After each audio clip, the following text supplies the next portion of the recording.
What is up, guys? Still dark outside. We've got the dark mornings coming back. Soon be Christmas. Time's just flying by, innit? So what we're going to talk about today? We're going to talk about the BKFC. Some really good fights on there. The two main fights were the best ones. There was the two lasses on the undercard. I don't know the names of them. And that was a brilliant fight. Within the first minute, they'd both been on the floor. And then they had the main event with Mike Perry versus Stevens. And Mike Perry did what Mike Perry does, just fucking breaks people. And that was a really good fight.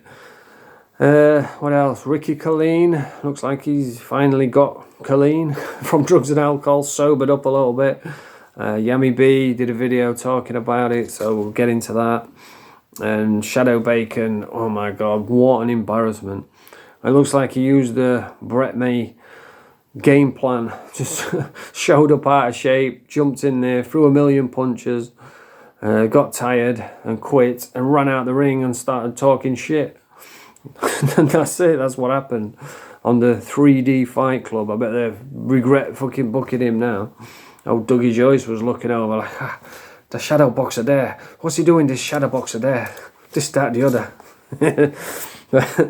But yeah, I think Shadow Bacon now has just transcended the dark side and he's broken through into Brett May territory now. He is now universally hated by everyone because he's shown himself as what he is, you know, just a loudmouth bully.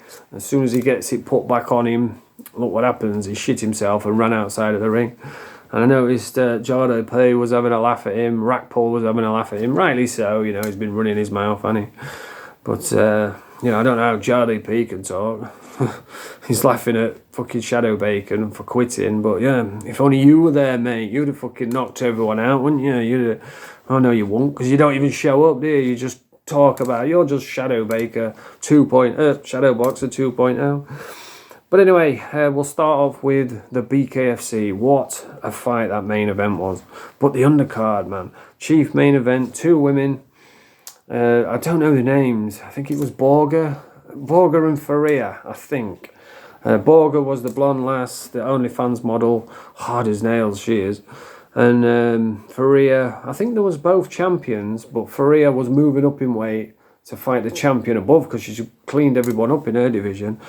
And she's moved up in weight, and like the first minute, she fucking caught her, knocked her on her arse, and then she's jumped up, Borger's jumped up, caught her, knocked her on her arse. It was like fucking back and forth, and then the finishing shot, oh mate, it was brutal. Shadow Bacon should actually watch these fucking girls and learn something from it. The finishing shot for Rhea, just, I think everybody in the arena saw this punch coming except Borger. Massive overhand, caught a flush, splattered her nose. Her nose was fucking hell, it was splattered across her face. It was nasty. And she couldn't get up. Probably shattered her eye socket as well. Nasty punch, that. And yeah, she won. She won by knockout. She's fucking awesome, that Faria. Every fight I see her in, she just wins it by brutal fashion. So yeah, that was brilliant. And then the main event, Mike Perry. Mike Perry's just a beast, isn't he? There was a great shot halfway through of Mike Perry just stood there like that. Blood all over him, lumped up. His fucking hand was swollen from fucking punching the other guy's head. And he was just like that, and he was just spat blood, fucking banged his fist together and just... He's just a badass, and Mike Perry is what all these little dark side weirdos aspire to be. They wish they were Mike Perry, you know, all your little Jardo P's and Brett May and Shadow Bacon. They all want to be this guy, but none of them have got the stones or the minerals to do what he does. If it was easy, everyone would do it. I know I couldn't do it. So yeah, this Stevens guy, he was a little tough nut, but he was a smaller guy, and I think if you're going to beat Perry, you're going to have to come in at least the same size of him. Just give yourself a chance. And it went like most of Mike Perry's fights go. The first round, the other guy had success, wobbled him a couple times. But they say everybody's got a game plan until you get punched in the face. But Mike Perry's game plan is to get punched in the face. And he just takes all the shots on his face and just walks through them, pressure, pressure, and then by the end of the round, the other guy was blowing heavy, he was tired. And then round 2 came out, more pressure, and then he started catching him and just turned it up and whoosh. Just broke him. That's what Mike Perry does, he just breaks motherfuckers. So yeah, good win for him. Be interesting to see who he's going to fight next. The guy they brought into the ring, I don't really know who he is. I don't follow BKFC that much. But like, if there's a big fight like last night, I'll watch it. So yeah, brilliant fights on the BKFC. So now let's go to pathetic fights. Absolutely pathetic. Shadow boxer. It's the old adage, innit? Empty vessels make the most noise. Always yapping, always making fun of Brett May, always saying he's the best, he's done this. I've said for a while he's overrated. He's had a couple good wins against guys who get splattered all the time. Guys that pass the best, that barely breathing, held together with gaffer tape, half his size, and he jumps in and beats them. And then it's kind of like the Jake Paul of the dark side, isn't it? Just beats up people who are smaller, damaged goods. But to put him in with this guy, and he used the Brett May game plan. Trained like once a week, ate loads of beer, drank loads of beer, ate loads of takeaways and kebabs, talked a good game, told everyone how hard he is, told everyone he's going to do this, he's going to do that. And then when he showed up, he even had Brett May's belly. It was just...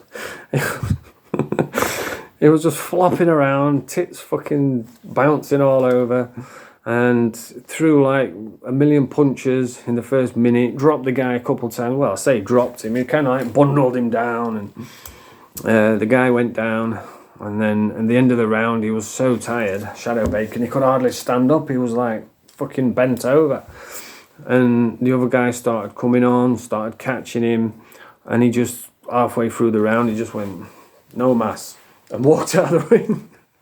And then started cutting a promo on him, grabbed the mic saying, I won this fight, I've been knocked down 3 times, you've robbed me of my victory. It's like, well, what the fuck are you on about? It's like, you know what I mean? If Donny Rovers played Man United and they went out and scored a goal in the first 5 minutes and then they all ran off the fucking pitch saying, yeah, we've won. It don't work like that. He's like Charlie Z, innit? You've got the rest of the fight to go. Anyone can come out, throw a million punches and look good, but then round 2, if you get splattered, it don't make no difference, does it? You've still lost. So he's gone out, dropped the guy a couple times. He was exhausted by the end of the first round and just quit. And then started like going after him after the bell and just embarrassing himself, really. And Dougie Joyce he didn't look like he didn't know what to do. And I guess, like, if Shadow Boxer, he's all about the attention, and he's like a girl starved of attention, like postpartum depression. He needs attention all the time, and he's always flopping about, making stupid noises and just looking silly. Got big stupid wigs on, and it's entertaining. But let's not forget, the guy's a fucking rapist, man. He's been to prison for sexual assault on a woman. That's not me being mean or nasty, that's a fact. He's been to prison for it, and I think people forget that. But yeah, he's made himself look stupid, but he's going to get the attention now. It's just the Brett May effect. Everybody's going to be talking about him, making fun of him. He's going to get trolled for a while, and he was saying, oh, if I turned up in shape, well then why didn't you? You should have fucking turned up in shape. If you can't do it, then don't turn up. But yeah, he lost, he got beat, put on and threw a million punches, then just, only difference is he didn't go blind, he just walked straight out of the ring. So yeah, let's see what happens with the old Shadow Bacon. So Ricky Colleen, let's talk about Ricky Colleen. He made a video yesterday apologising for his actions. He didn't apologise to my curtains though, did he? Keep my curtains named out your mouth. Now, I've got huge respect for anybody who not only can face their addiction, but talk about it and say, you know what, I messed up. I did some silly things, said some silly things, apologise for whoever he made silly thing, comments about. I noticed in the video, Hedgehog Man was jumping on, saying, oh, it's good to see the old Ricky back. I said, fucking hell, you made a video a couple of days ago saying you've never heard of him. How do you know what the old Ricky is? But But yeah, it's good to see him back on the wagon, and it looks like what he's done is he's gone through some personal problems, gone out to wherever it was, Thailand, Philippines, I'm not sure, had a bit of a blowout, and just did some videos while he were off his head. You know, I had a bit of back and forth with him, but it's all fun and games, it's just a laugh. And I know Yami piped up, he did a video. I didn't watch the whole video because he was fucking, I was just eating my breakfast and I thought, oh, I'll see what Yami's saying, and he was talking, he had a big glob of something on his lip. I was like, ugh, I'm not watching that. But he was on his high horse. I told you, he's having a meltdown, I told you. Like, we know, we fucking could see that ourselves, you know what I mean? You're not Mystic Meg predicting the future. We could see he's having a bit of a tough time. But yeah, it looks like they've kissed and made up now. He's apologised to Benny's. So it doesn't look like we're going to see JDP getting doorstep just yet. But I do hold out hope someday somebody does doorstep him. I saw him doing a video. I didn't watch the video. I saw the thumbnail. It looks like he's got a bald head now. His big fucking stupid gnashes. It looks even more ridiculous. I'm sure his buddy, his little snitchy bumper Clark mate, Rubberface, would have been saying something. I don't watch him at all. I find him insufferable. First of all, just to look at him. Have you seen him? His face. I'm not going to say his name because he's a little snitch. But you all know I'm talking about, Rubberface. He looks absolutely disgusting. He's got a face like a washed wallet. All rubbery and twisted. Looks like a cross between Tommy Lee Jones and Michael Barrymore in fucking 20 years' time. But yeah, he's disgusting. Vile, horrible little man he is. And what a surprise, he's from Crewe, the place where JDP's from. And JDP's like, oh, Shadow Baker quit, Shadow Boxer quit. Well, at least he fucking showed up, didn't he? Which is more than you ever do. All he ever does is waves his fake kicking money and pretend that he's going to show up. He's like 50-0 now. JDP, 50 fights, no losses, no draws, no wins, no fights. He's all fucking mouth and teeth. So yeah, that's what's happened. Is there anybody else? Let me have a look. I wrote a few things down. You know, good to see Ricky Colleen back on the wagon. And we've all been there, you know. That's the thing with addiction. It can strike at any moment. You know, I've been clean. I ain't had a drink for... I've had 3 cans of beer probably in the last 3 years. And I've been here before, you know, where I was working full time, working 50 hours a week, and I thought I'd beat my addiction. And then one morning I woke up and I needed drugs, you know. I couldn't get it out of my head. I couldn't stop thinking about it. I was like, I'd like justifying it to myself. Oh, I'll be all right. I'll just have a blowout this weekend. And that's what I did. I had a blowout on the weekend, and then I ended up 6 months later, lost everything. Fucking, I had over 20 grand in the bank, just fucking pissed up the wall. I lost my job, I lost everything I'd built up. And it was all gone. So that's the thing with addiction. It can pop up at any time. It looks like Ricky's had a little bit of a blowout. He's got himself back on the wagon now, and he's talking about... He's deleted all the videos what he made. Calling people beacons and wet wipes. Because apparently everybody's a beacon and a wet wipe. Day one on the dark side of YouTube. Yeah, he's back on the wagon. So good luck to the guy. And he's going to get back to doing his old videos, what he used to do. And let this be a lesson to anybody who is thinking about doing the dark side. It is a good place where you can start a channel. If you've got a good bit of banter, you can make a video making fun of Danny G or, you know, Brett May or any of these big names on the dark side, and people will watch it just because you put their name in the title. And it's a good way to grow subscribers, to grow views, and then maybe when you've got your little support base, and then you can start doing other things and seeing, you know, treading the water. But it comes with a big cost, because people will they'll dig into your life. If you've ever done out dodgy, if you've ever grassed anyone up, or if you've ever got any wrong charges, they will dig it all out and find it and put it out for everyone to see. You get a lot of trolls in the comments. You get a lot of people who are all right, but you get a lot of bellends as well, you know, just obsessed with bacon. Oh, you're fucking bacon. Oh, he's a grass, he's a bacon. Even with Ricky Colleen, people are saying, oh, he's a fucking bacon. So fucking hell, he's only had a blowout and a few beers. You know what I mean? But yeah, if you're going to start a dark side channel, just be prepared for the negativity. You know, when I first started, I thought it was great, you know, it was like, this is brilliant. But then I started getting messages from people, oh, so-and-so's after you, he's coming for you, oh, there's people trying to get your address. You know, and if you feed into it, it'll overtake you. And I started losing peace, you know, thinking, oh man, what if this happens, what if that happens, and creating things in my own head weren't even real.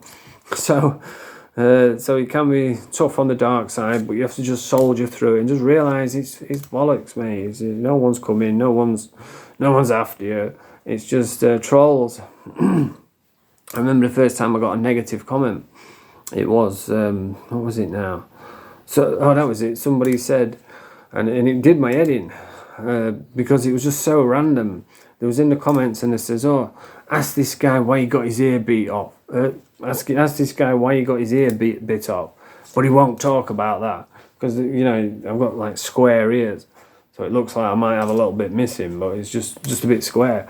So obviously somebody saw that and thought, oh, I'll you know what I mean? And I'm thinking, fucking hell, people are going to think, and you know, and then you start creating things in your head what aren't even there.